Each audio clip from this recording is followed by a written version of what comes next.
Hello once again, sorry about that. I am Rhoda Ngonzi and this is Lunchtime News. Let's dig into it. All parishes in Busoga sub-region have received the 100 million shillings to boost livelihoods and investments. However, delays in distribution due to ICT tool shortages and banking issues have been reported. The manifesto implementation team is currently in the region to validate in the 2021-26 manifestos.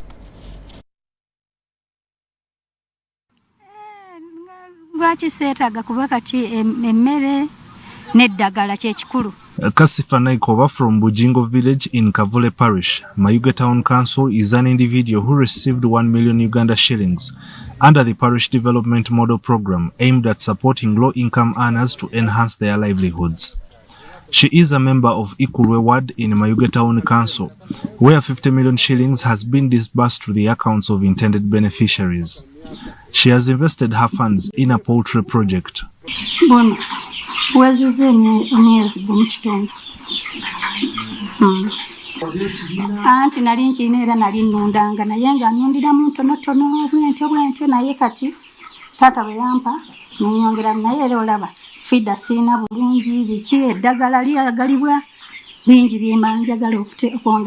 However, there is a reported setback due to insufficient ICT tools in the area.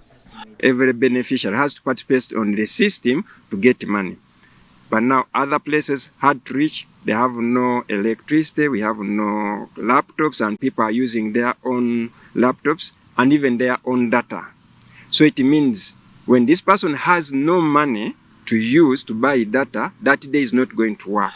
A similar situation is recorded in the districts of Iganga and Luka, where government focal persons are unable to effectively monitor government programs. And without facilitation, there is now a loom for the household to divert money. There are two ways. One, fuel, because we don't have fuel to go to parishes to monitor the beneficiaries. We don't have allowances. Stationery. Imagine, it requires a lot of paperwork. In Iganga, 4.5 billion shillings have been disbursed to beneficiaries, while 250 million shillings still remains in the PDM accounts. This money, people are getting less, as noted, and it is true. But now, when we engage the banks are telling us they are deducting charges, bank charges, because they are also working for a profit.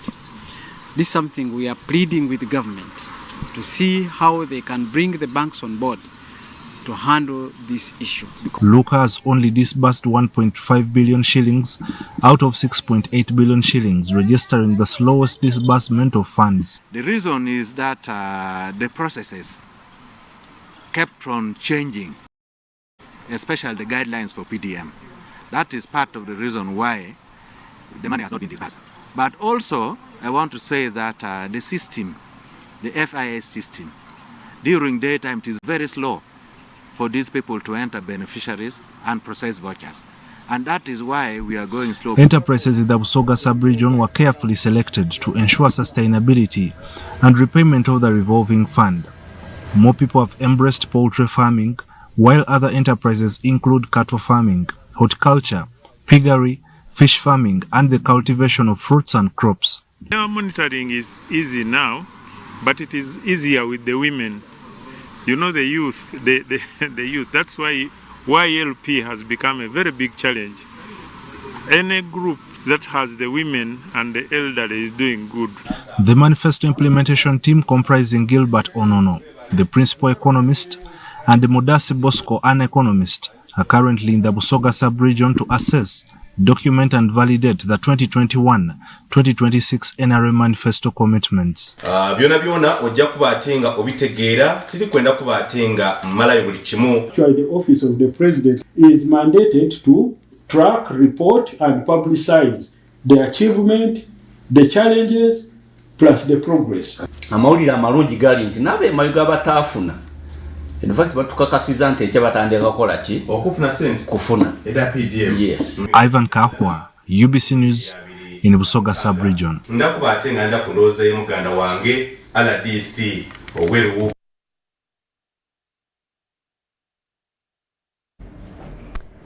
Leaders of Busia district in Bukedi sub-region have been called upon to put politics aside and embrace development. The mayor for Busia municipality, Amin Sadiq, an FDC-leaning leader, lauds government for the development for all. This was during an engagement with the NRM Manifesto Implementation Unit Monitoring Mission in Bukedi sub-region.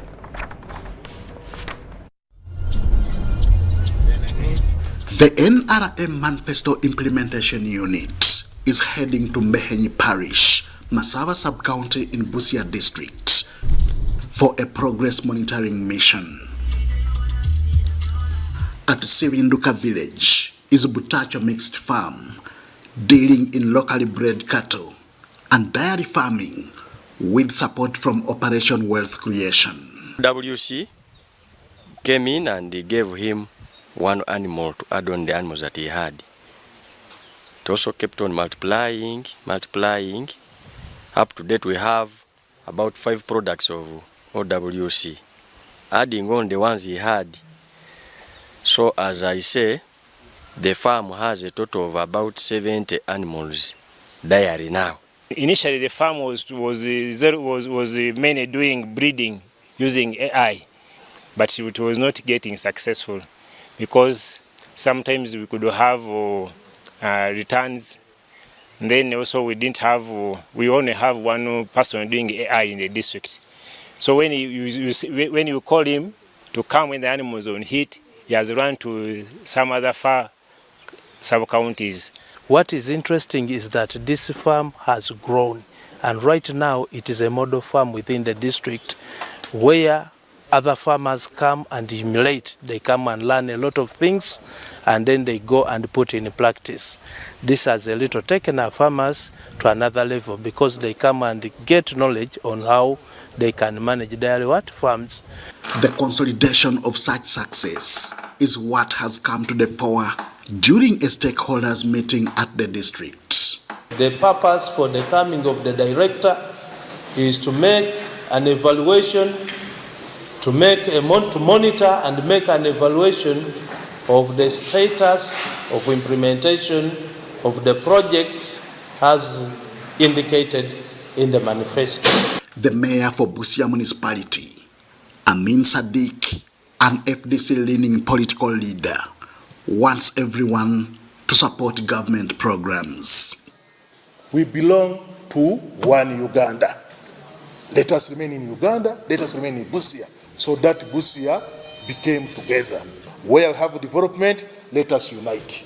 Politics 2026. Willis Bashasha, who is leading the Manifesto Implementation Monitoring Team, welcomes the mayor's message. We are very much aware that we are already 2.5 years into the term of this office, and it is very, very important that the government continues being accountable to its commitments, and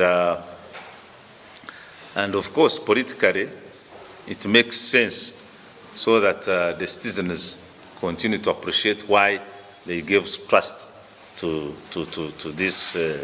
the government. So I'm very happy from what I have heard. We seem to be having progress. The NRM Manifesto began operation in May 2021 when the new national leadership assumed office. It is running with a vision of creating wealth and improving household incomes for all Ugandans. Henry Okrut, UBC. And the National Identification and Registration Authority, NIRA, has cautioned money lenders to use of national identification cards as security for money lending. The NIRA Public Relations Officer, Osborne Moshabe, warned that anyone caught issuing the card for money will be charged in the courts of law, as it is criminal. We should be cognizant of the fact that the national IDs are vital government-issued documents that serve as primarily as proof of identity. And national IDs should be used for their intended purposes, which are owner identification and verification. And this will help you, of course, to access services that are listed under the Registration of Persons Act 2015, and these services include employment, identification of voters, opening of bank accounts, pension, and social security transactions. It is also important to note that we have some citizens who fail to pay back the money accrued to them by the money lenders, and these citizens end up reporting to NIRA offices for replacement of their national IDs. So we end up having cases of people with two national IDs, one with the money lenders and the other one in his or her own possession. And this is contrary to what the law tells us to abide to. Section 76 of the Registration of Persons Act prohibits anyone to be involved in registration offences. So it would be prudent that someone should only come to NIRA offices when he or she has genuinely lost his or her national ID. We shall liaise with the Uganda Police to carry out raids, to carry out investigations, and to carry out arrests against all individuals still involved in such negative vices of using national IDs as security or collateral or mortgage. Citizens whose national IDs are still in the custody of money lenders should report to police and have a way out, at least by liaising with our money lenders on possible avenues of repayment. But these avenues should not include national IDs. Money lenders can use other avenues or non-legal forms of security or collateral, such as real estate, motor vehicles, stocks, shares, and bonds, but not using national ID. No money lender should take away your national ID if you are trying to get a loan. If you still have your national IDs confiscated by the money lenders, please let us know or report to police, and we shall be able to step in and help you out, because we do not want to end up with citizens with double registration or with multiple identity cards. And the Directorate of Industrial Training has successfully assessed more than 5,000 young individuals participating in the presidential skilling program for both girls and boys.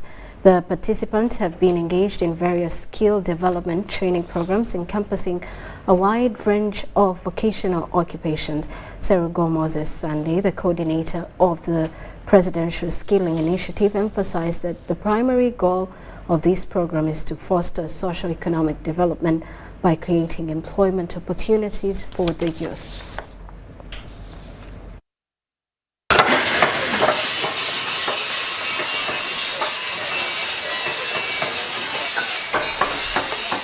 When His Excellency, the President of Uganda, was opening officially, we requested him to open the other centers in the divisions. So he's agreed with us, and we have opened other 7 centers. We have 9 centers in Kampala. We have Wandegeya, Sabwe, Mulago, Nankulabye, Mutundwe, Wabigalo here, Luzira Prison, and Namuongo. So we train these people in 6 months. After 6 months, we hand over to DIT for assessment and certification. These children is able to do everything because we have the professional people who are there, who are training them. And in only 6 months, they are able to do everything. As you know, in Kampala, because the president has already established the hubs for all over the countries. But here in Kampala, we have only 9 centers, and it is enough. If the leaders make sure that they bring all people in Kampala, those are from Kampala. So the centers are enough, and will be going on by the adding other people. When you're training these people for the skill, that means you have already planned their future. They are going to start workshops. They are going to start employing others. No, now they are useful. No ID and LC letter. So we don't ask them anything, any qualification. So that's all. We are so grateful. For this batch, it is 5,500. They are now in DIT assessment. to assess the knitting department. Then at the center we are assessing activities under the presidential initiative, which is a move that was presented or set by the government to reduce unemployment among the youth, especially those who cannot afford higher education. This session is under various occupations, that is handling various occupations like tailoring, we have weaving, there is knitting, there is baking, there is cookery. At the moment, at the center where I'm stationed right now, we have weaving, we have knitting, bakery, and leather designing. These people are being trained for a given period of time, and we are assessing them in level 1. However, there are other levels that they can upgrade to. That is level 2, level 3, and level 4. Their equivalences are advanced certificate, even diplomas. These people, once they are done with assessment, they can be absorbed by the various factories or industries that we are having all over Uganda.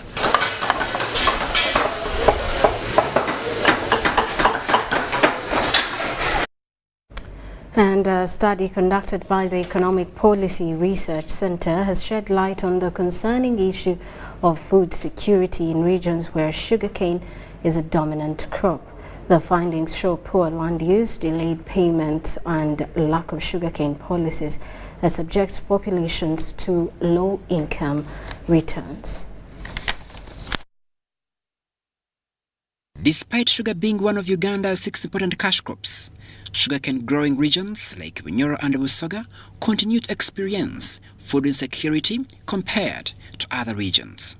State Minister for Finance Amos Lugolobi says enactment of sugarcane policies and improving soil productivity will enable cane farmers to sustain their livelihoods by using minimal land while sparing other land for food crops. Now, if we improve the yield, we can even reduce on the amount of land that we are committing to sugarcane production. Where we need 4 acres, we now need 2 because of enhanced productivity. And this is why we need to discuss policies relating to fertilizer production and distribution to the farmers. I think we have come to realize that the productivity of our soils are not as they were many years ago. The productivity of those soils has gone down. And therefore, the use of fertilizers has become a critical imperative. It is not something that you can run away. In the sugarcane production, if you want to save land for other enterprises. The findings released at the 11th Annual National Forum on Agriculture and Food Security, organized by the Economic Policy Research Center, reveal a growing trend of food insecurity in sugarcane growing populations, in particular Busoga and Bunyoro regions. But when you dig into the detail, the actual percentage of those who are really highly food secure, I mean, food secure in terms of the year-round, month in, month out, diets are okay, access are okay, 27%, that means 27 out of 100 households say they are food secure, cane growers. That means the remaining are not food secure in any form. They could be severe, they could be a bit sometimes not food secure, but in actual sense they're not food secure. So this business of meandering into sugarcane, and then we sit here and lament, government, do your job, explain this and make sure it works. How did Chiriandongwa, that area, become the producers of the maize seed for about 20 years? It was actively promoted by government. However, sugar processing companies such as Kinyara, located in Masindi district, say that they are not only in a sugar business for profits, but they are also involved in key projects that empower communities. It's not lost on me that at Kinyara Sugar Limited, we help the farmers in agriculture extension services, give them subsidized fertilizers, pesticides. We also have empowered 70 farmers each with tractors to help them plow. We give them good seed. And these are the results that are adding up to the food security, in addition to promoting intercropping, improving the soil. The sugarcane food security paradox requires household food security prioritization by stakeholders in sugarcane growing areas without compromising Uganda's agro-industrialization agenda. Crispus Arinitwe, Dennis Sigowa, UBC News. We have to take a quick break. When we are back, more details, Lunchtime News.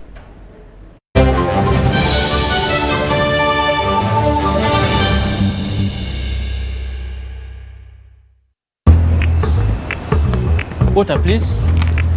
Can I pay with Momo? No. And get cash back every week. It's free of charge. Use the Momo app or dial *165 *3#.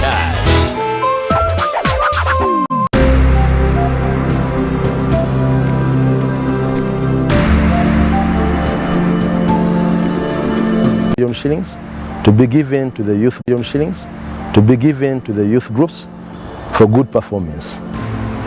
But previously we had over 600 million shillings on top of that, and so far so good. That group is very organized actually for the women. So you are ready to invest in Airtel's initial public offering? Good choice. I'm going to show you how to do it straight from your phone. First, you're going to want to make sure you have a Securities Central Depository SCD account.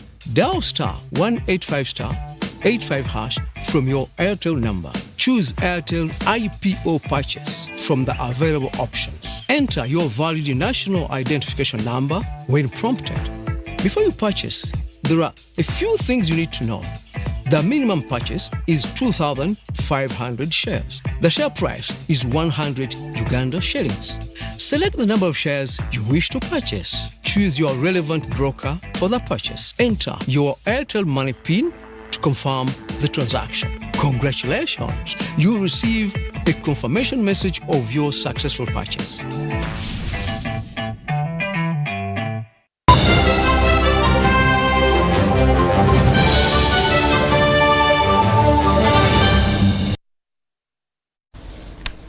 Welcome back. You are still watching Lunchtime News. In business news, National Social Security Fund has declared an interest rate of 10% on member savings for the financial year 2022-23, translating into 1.59 trillion that will be credited to member accounts. The interest rate that is higher than last financial year's at 9.65 was declared at the fund's 11th annual members meeting held in Kampala.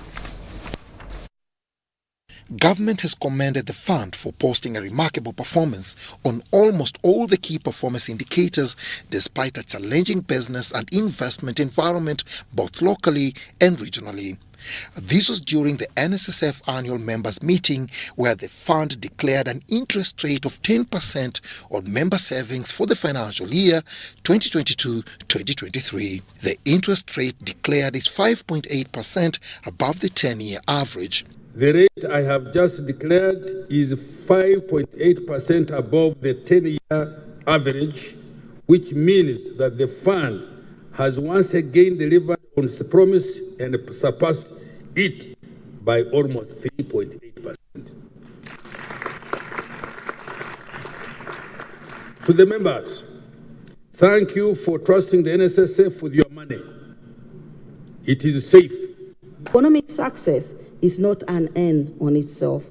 Social security is a staircase to social justice. We are all making our modest contribution in building that staircase. I thank you for your individual and collective contributions. At the meeting, the fund's managing director, Patrick Ayota, highlighted the fund's sustainability agenda that included support to local entrepreneurs to scale and create jobs and interventions in health and education sectors. When you grow when your contributions are more than your benefits, and then when your income is more than your expenses.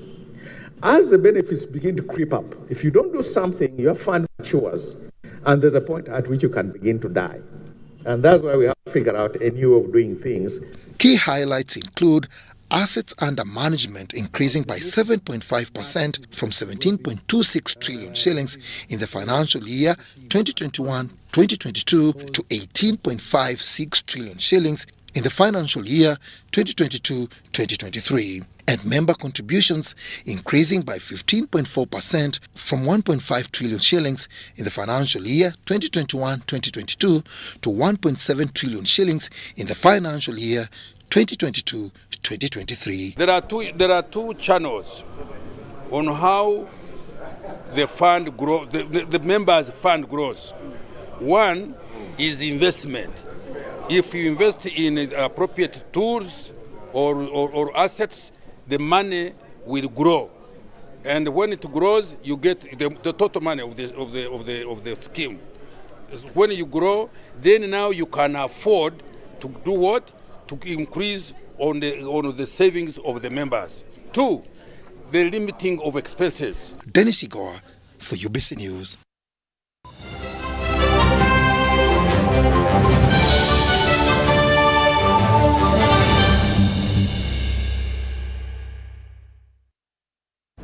Now in sports, holders Manchester United cruised into the Carabao Cup fourth round with a comfortable victory over Crystal Palace in their All-Premier League encounter at Old Trafford.